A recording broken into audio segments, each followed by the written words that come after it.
দেখুন আজকে কার্তিক মডেল বিজেপির কেউ না, আজকে আমি বলিনি একবারও যে তিনি বিজেপি, সেটাই বলছি। তো সেটার সাথে বিজেপির সাথে কেন লিঙ্ক করছে জানি না।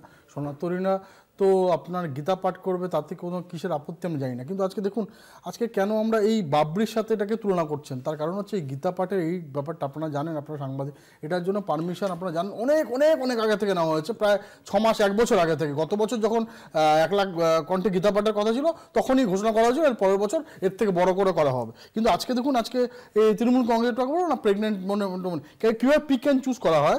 আজকে এই জয়ন্তী বর্মন বলে একজন বিজেপির কার্যকর্তাকে 8 মাসে প্রেগনেন্ট ছিল, লাথি মেরে তাকে হসপিটাল পাঠিয়ে দিয়েছিল। আজ মানে কিছুদিন আগে তা মানে আপনারা খবর নিয়ে দেখবেন তার যে সন্তান হয়েছে সেটা আপনার বিকলাঙ্গ তৈরি হয়েছে। তো সুতরাং তার এই অভিশাপ তার এমনি তৃণমূলকে ছাড়কার করে দেবে। কিন্তু আজকে যে বাইনারির কথাটা বললেন, বাইনারিটা নিয়ে আমরা কিছু বুঝি না। আমরা ভারতীয় জনতা পার্টি ভারতবর্ষের বুকে আজকে সব জায়গায়, গুজরাট থেকে শুরু করে ইউপি থেকে শুরু করে সব জায়গায় ভারতীয় জনতা পার্টির সরকার যেখানে আছে, এনডিএ সরকার যেখানে আছে, সেখানে মুসলমানরা সুরক্ষিত এবং অনেক বেশি প্রোগ্রেসিভ, অনেক বেশি তারা এখানকার মুসলমানদের থেকেও অনেক বেশি মানে তারা ডেভেলপ। তো সেখানটায় দাঁড়িয়ে এরা ডিভিসি পলিটিক্স করছে। এই আমি আপনার বলে দিলাম, স্বয়ং মুখ্যমন্ত্রী হিন্দু ধর্ম গন্ধ ধর্ম এই বারবার এক সেম কথা রিপিট করতে হবে। তারপরে আজকে উনি যখন শুট করলেন না, উনি আজকে বলুন না, ওনার যদি মনে হয় যে উনি একটা ভুল কিছু করছেন, কেন অ্যারেস্ট করছেন না, কেন করতে দিচ্ছেন? কারণটা কি? আপনি এই শুভেন্দু অধিকারী ঠিক কথা বলেছেন, তার কারণ হচ্ছে ওই কালকের ডেটে, ওই বিতর্কিত ডেটে উনি ওখানে করতে দেবেন, ওই শিলান্যাস হবে। আর দেখুন যখন যেদিনকে রাম মন্দিরের শিলান্যাস হচ্ছিল না, সেই দিনকে মমতা ব্যানার্জি পাক সার্কাসে মিছিল করছিলেন।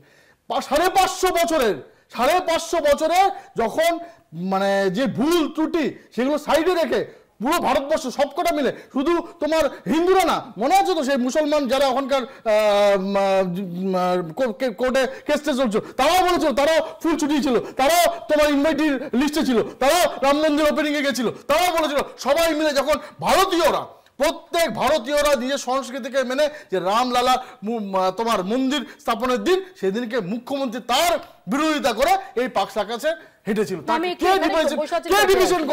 ডিভিশন করছে মমতা ব্যানার্জি, এই মমতা ডিভিশন করছে। দেখলেন না, ওয়াকফ বিলের বিরোধিতা করে আজকে ওয়াকফ বিল করতে বাধ্য হলো, কিন্তু তার জন্য বলি হয়ে গেল দুটো হিন্দু প্রাণ। এইটাই করছে বারবার।